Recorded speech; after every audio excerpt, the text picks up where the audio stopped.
Bom dia! Salve meus amigos ligados aqui nesse Acorda Vascaíno. É sempre um prazer estar com você aqui, torcedor, comunicando e falando sobre Vasco. Pena que hoje é um tema que não é de alegria, é um tema de reflexão, porque da maneira que as coisas estão caminhando, a gente percebe que o Vasco talvez vai perder o seu principal jogador nos últimos anos, que é a conexão que o Vasco tem com o seu torcedor.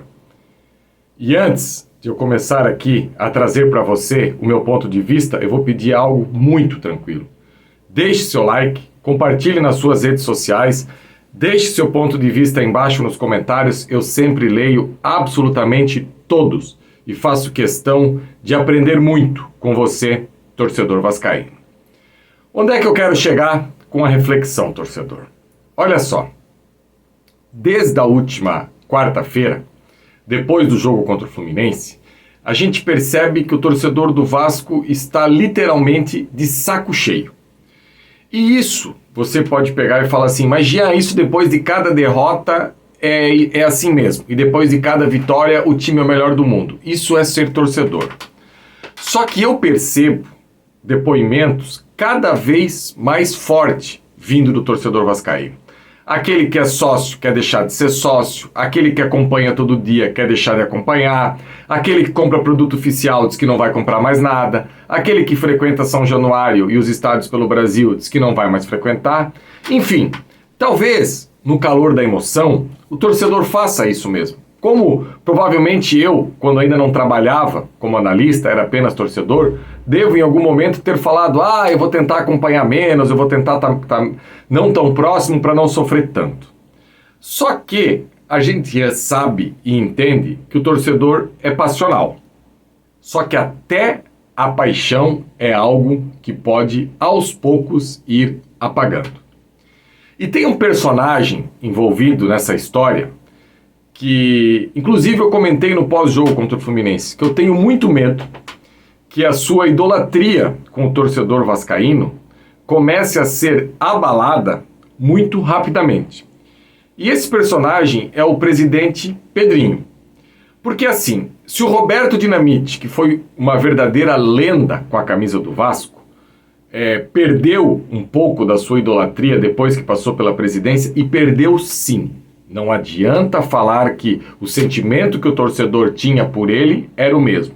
Inclusive, todo mundo sabe que o Atenção Vascaínos aqui, o Flávio e o Bismarck, tiveram um papel super importante em resgatar o Roberto Dinamite para o cotidiano do vascaíno. O Roberto Dinamite não estava e não fazia mais parte do cotidiano do vascaíno.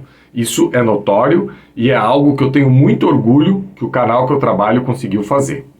Só que essa separação, quando envolve paixão, é muito difícil. E o Pedrinho, eu acho que chegou aquele momento crucial de ele fazer uma ruptura entre aquilo que vem acontecendo até agora e a história que ele pode escrever daqui para frente. E logo que o Pedrinho consegue livrar o Vasco das mãos da 777, que foi algo muito importante, muito. Inclusive nas redes sociais eu vejo torcedores escrevendo assim, o Pedrinho salvou o Vasco da 777. Quem vai salvar o Vasco do Pedrinho? Eu acho forte esse tipo de declaração e, na minha opinião, eu acho desnecessária. Agora, o Pedrinho, para que esses comentários não aconteçam, ele precisa ter atitude e precisa, em alguns momentos, se expor. Se expor na hora de comunicar e se expor na hora de fazer. Só para deixar claro, eu vejo muita gente nas redes sociais falando que o Marcelo Santana e o Pedrinho não estão trabalhando.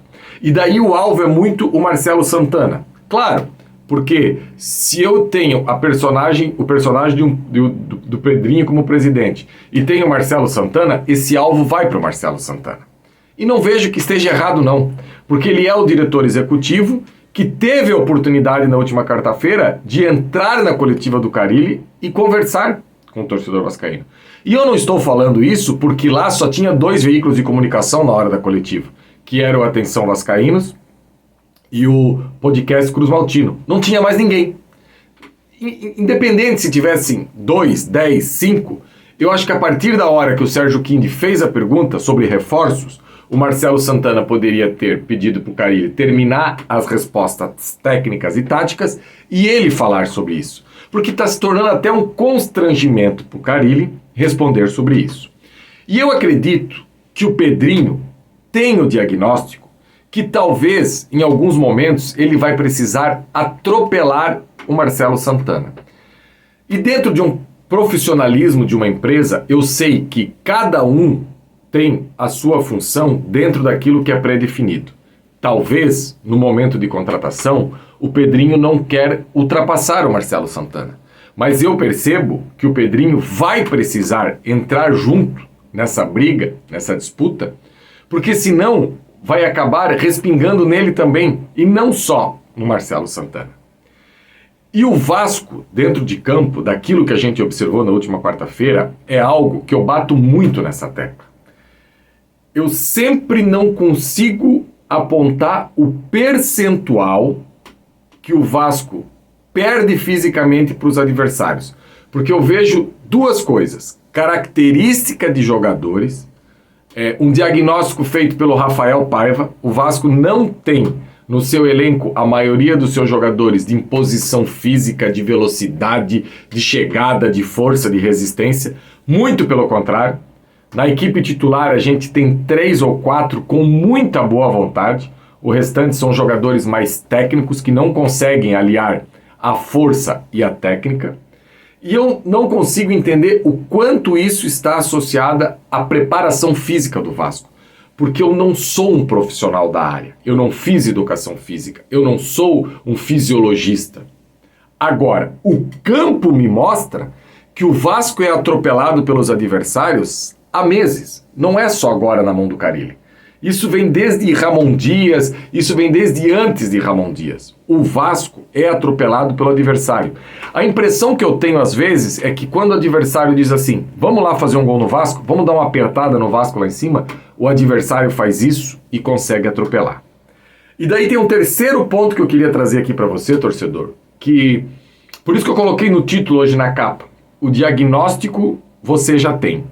Porque o Pedrinho, quando ele jogava, quem não lembra lá em 2000, naquele chocolate do Vasco, ele veio fazendo embaixadinha com a bola, e o Juan, que era um zagueiro que jogava de terno, um zagueiro de seleção brasileira de Copa do Mundo, perdeu a cabeça e deu uma tesoura no Pedrinho. Se o Pedrinho não pula, o Juan tinha arrebentado o Pedrinho no meio. E olha que os dois eram amigos. E na última quarta-feira, o Arias pintou e bordou na cara de todos os jogadores do Vasco que estavam dentro de campo. E eu aqui não estou dizendo que era para algum jogador dar uma tesoura no Arias. Longe disso. Nada, absolutamente nada disso. O que precisava era encostar no Arias e ter uma imposição física para que ele não pudesse desfilar como ele desfilou. Chegar antes, dividir corpo. Porque o Arias foi pendurando os jogadores do Vasco, porque os jogadores do Vasco estavam longe. Quando chegavam no Arias faziam faltinhas, porque eram obrigados a cometer faltinhas. E o Arias foi pendurando o time do Vasco e foi atropelando todo mundo. E o Pedrinho, assim que ele assume o Vasco e coloca a mão na massa, o torcedor deve lembrar que ele fala que o resultado você não controla. Agora, a maneira que você vai entregar esse resultado para o adversário, você não negocia. Então, por isso que o diagnóstico ele tem. Porque na quarta-feira ele viu que o Vasco não negociou com o Fluminense. O Vasco deixou o Fluminense tocar a bola. Em nenhum momento o Vasco acelerou para ter uma imposição física, para brigar, para lutar, para chegar em cima dos jogadores do Fluminense. Não sei se houve essa cobrança no vestiário ou se não houve, seria leviano aqui.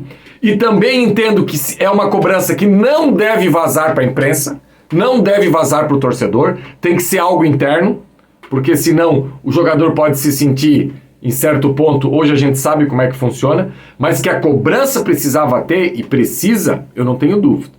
Então, esse é o meu tema e minha resenha hoje aqui com vocês do Acorda. Que o Pedrinho, que eu acredito que ainda pode desempenhar um grande trabalho à frente do Vasco, mesmo diante das todas as dificuldades, mas ele precisa se posicionar.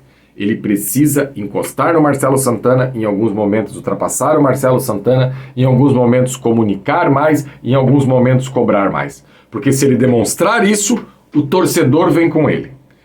Porque mesmo ele trabalhando muito, mesmo o Marcelo trabalhando muito, porque o Carille disse isso e eu tenho que acreditar no Carille, a impressão que fica para quem está para o lado de fora é que isso não está acontecendo. E isso não é legal. Porque eu tenho comigo que eles estão fazendo o melhor, mas esse melhor hoje ainda não é o suficiente. Vai precisar fazer um pouco mais. Beleza, torcedor? Essa foi a minha resenha hoje por aqui. Não esqueçam, daqui a pouco tem o BDG. Senta o dedão no like. Hoje também tem o Sextou com o Sérgio Kind. Enfim, galera, a gente sempre tá junto aqui para falar muito de Vasco. Abraço, galera!